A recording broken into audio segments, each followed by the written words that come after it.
वक्रतुंड महाकाय सूर्यकोटि समप्रभ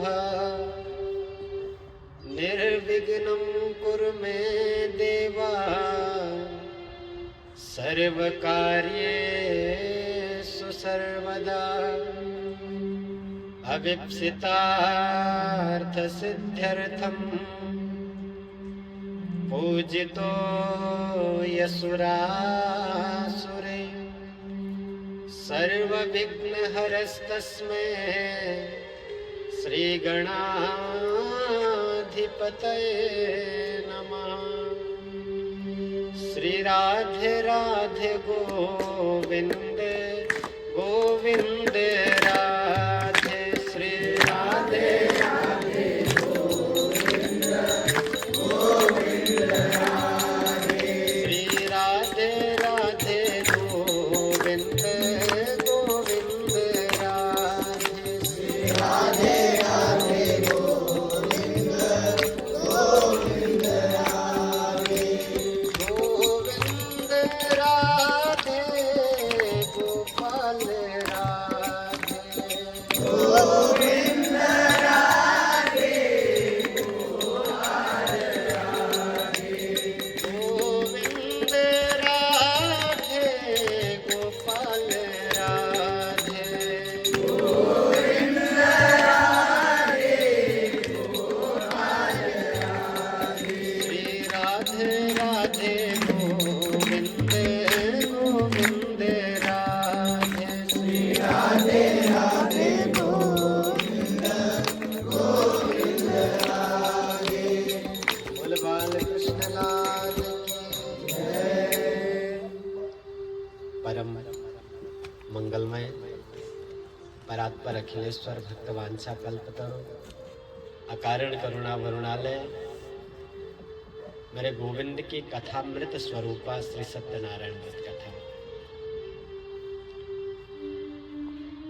नैमिषारण्य का परम पवित्र तीर्थ जिसमें सौनकादि 88,000 ऋषि बैठे हैं और मंथन कर रहे हैं कि इस कलयुग में सबसे छोटा उपाय क्या होगा जिससे मनुष्यों की दुख से निवृत्ति होगी और मुक्ति प्राप्त करेंगे।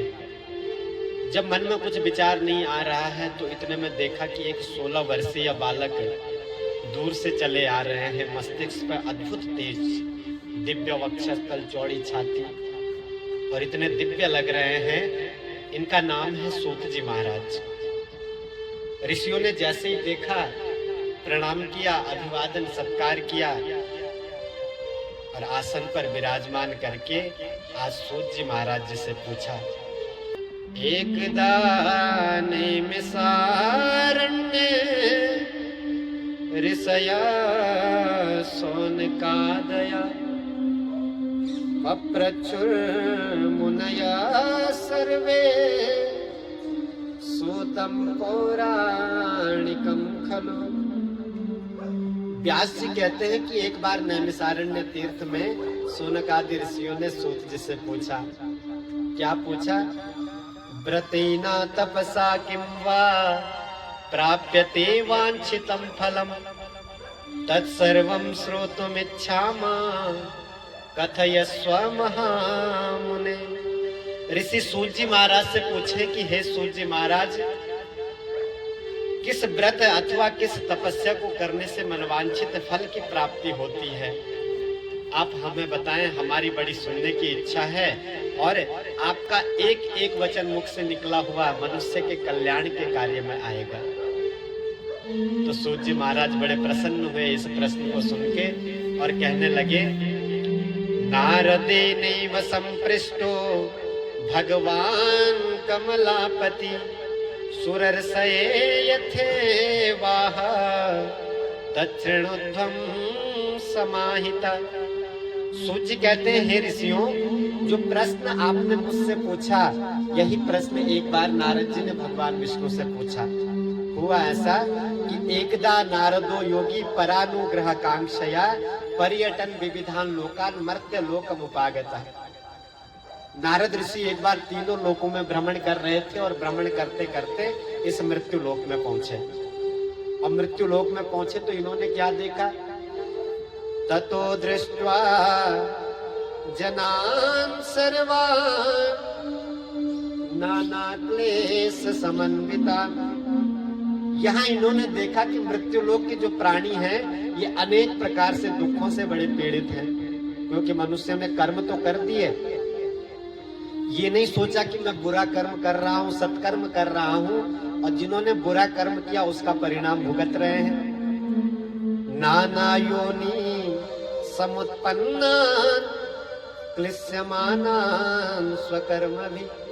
अब जिस मनुष्य ने जैसा कर्म किया अपने कर्म के अनुसार अलग अलग योनियों में प्राप्त हो गए और बड़ा दुख झेल रहे हैं अपने बुरे कर्मों का।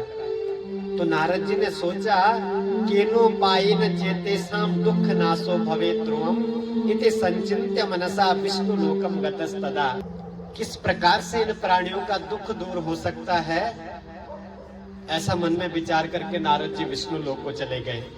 और जैसे ही विष्णु लोक में पहुंचे तो वहां नारद जी ने देखा तत्र नारायणं देवं शुक्लवर्णं चतुर्भुजं शंख चक्र गदा पद्म वनमाला विभूषितम। नारद जी बैकुंठ में जैसे ही पहुंचे वहां उन्होंने देखा कि मेरे गोविंद शुक्ल वर्ण और 4 भुजा धारण किए, और एक हस्त में शंख है, दूसरे में चक्र है, तीसरे में गदा है, तो चौथे में पद्म है। दृष्ट्वा तम देव देवे समस्तोतुम समुपचक्र में। इस प्रकार भगवान के चतुर्भुज रूप को देखा तो भगवान की स्तुति करने लगे नारद जी।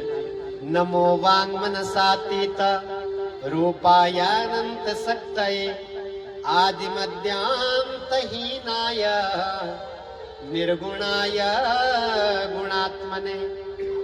नारद जी कहते हैं आप वांग मनसातीत, आप वाणी मन से भी परे हैं, और आपका रूप अनंत है, आपकी शक्ति अनंत है, ना आपका आदि है, ना मध्य है, ना अंत है, और आप निर्गुण भी हैं और गुणात्मन भी हैं। सर्वेषां आदिभूताय भक्तानां आर्तिनाशिने। सभी के आप आदि हैं और भक्तों के दुख का भी आप विनाश करने वाले हैं। इस प्रकार नारद जी ने स्तुति की। श्रुत्वा स्तोत्रम ततो विष्णु नारदम प्रत्यभासत। भगवान विष्णु ने जब नारद जी के द्वारा ये स्तुति सुनी तो भगवान विष्णु नारद जी से कहने लगे किमर्थम आगतोऽसि त्वं किम ते मनसि वर्तते कथयस्व महाभाग तत्सर्वं कथयामि ते। भगवान कहते हैं नारद जी किमर्थम आगतोऽसि त्वं, आप यहाँ किस लिए आए और आपके मन में चल क्या रहा है, आप बताएं तो मैं आपको उसका उत्तर दूंगा। तो नारद जी ने प्रश्न पूछा मर्त्यलोके जना सर्वे नाना क्लेश समन्विता नाना योनि समुत्पन्ना पच्यन्ते पाप कर्म भी। नारद जी कहते हैं प्रभु मैं मृत्यु लोक में भ्रमण करते करते गया, लेकिन जो मैंने दृश्य देखा मेरा तो मन द्रवित हो गया। वहां मैंने देखा कि वहां मनुष्य अनेक योनियों में उत्पन्न हो रखे हैं अपने पाप कर्मों के द्वारा और बड़ा दुख भोग रहे हैं। मेरे मन में बड़ी करुणा आ गई, इसलिए मैं सीधे आपके पास चला आया कि इनका दुख दूर कैसे हो। तत्कथम समये नाथ लघु पाये न तद्वद श्रोतुमिच्छामि तत्सर्वं कृपास्ति यदि ते मयि। कि हे प्रभु इनका दुख दूर कैसा हो ऐसा मुझे कोई उपाय बताएं, और छोटा सा उपाय कोई बताएं। ये उपाय जानने के लिए मैं आपके पास चला आया। यदि आप मुझे अपना भक्त मानते हैं, आप मुझ पर कृपा करें तो मुझे इनके दुख दूर करने का कोई उपाय बता दें।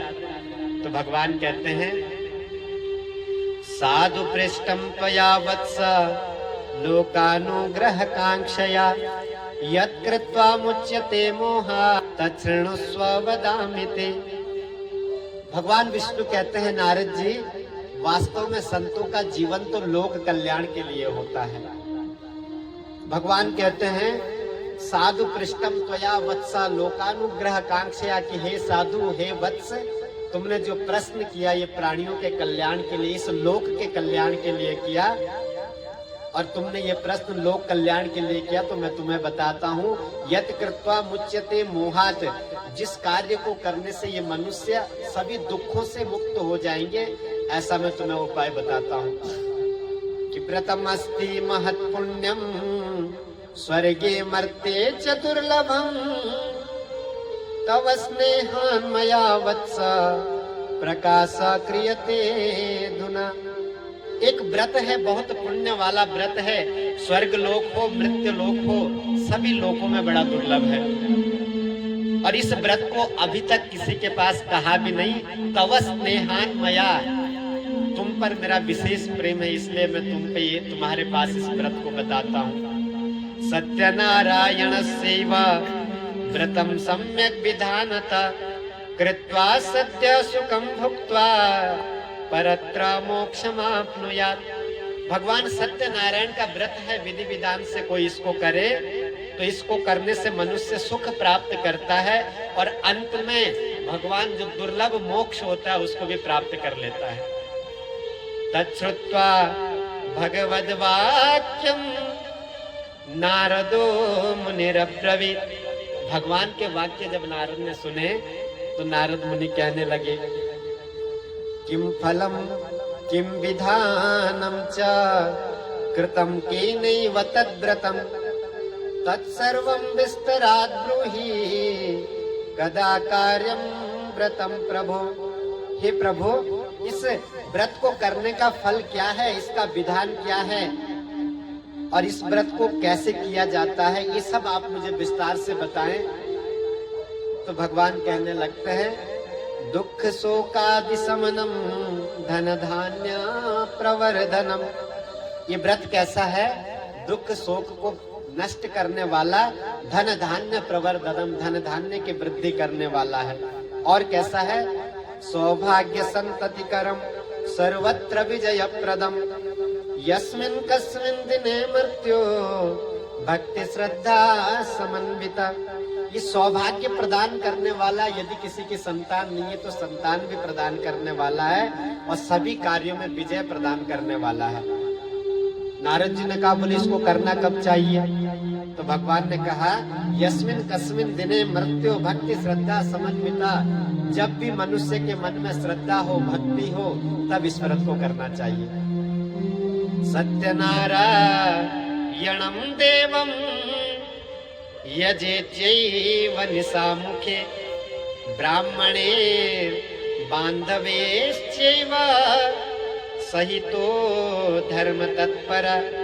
भगवान कहते हैं सत्यनारायण का जो व्रत है इसको सायंकाल के समय करें, जब भगवान सूर्य अपने निशामुख की ओर हो, और ब्राह्मणेर बांधवेश्च, वह ब्राह्मणों को बुलाकर, बंधु बांधवों को बुलाकर धर्म पूर्वक इस व्रत को करे। नैवेद्यम भक्ति तो दध्या सबातम भक्ष्यमुत्तमम रंबा फलम घृतम क्षीरम गोधूमस्य च चूर्णकम। अब इस व्रत में आपको सामग्री क्या एकत्रित करनी है?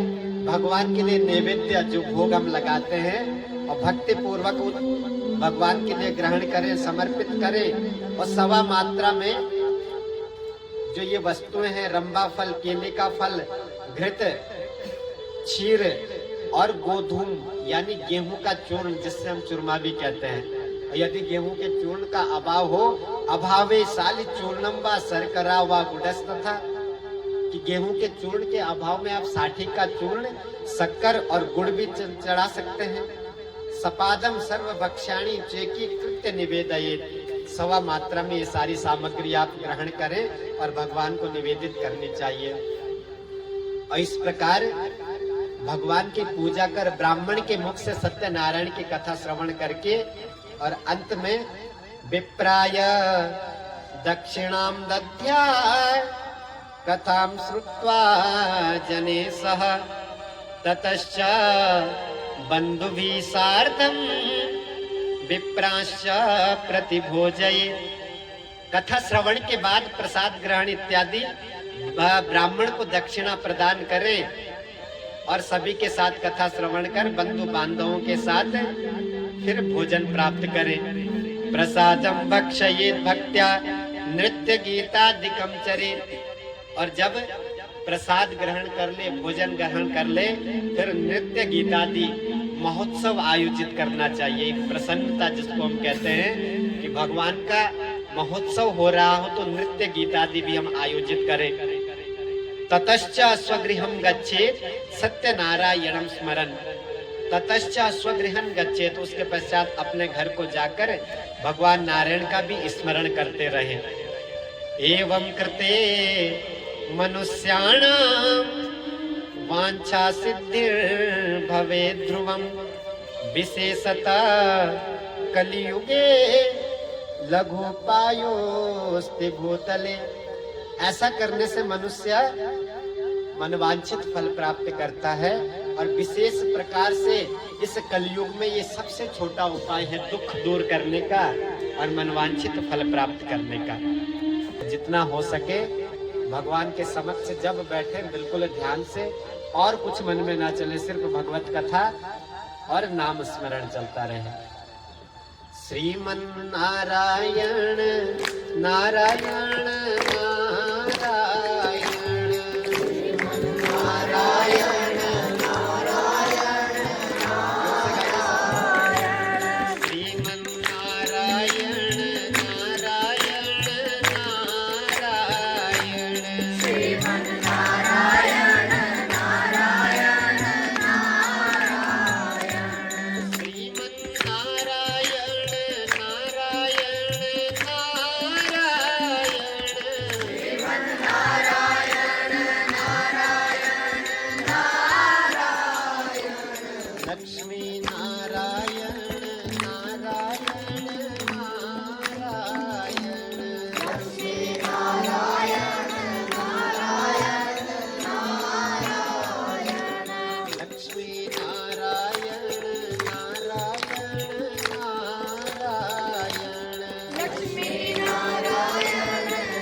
सत्यनारायण व्रत कथा का प्रथम अध्याय पूर्ण होता है। उसके बाद हम प्रवेश करेंगे द्वितीय अध्याय में। एक बार हाथ उठाकर बोलेंगे, बोल सत्यनारायण भगवान की जय।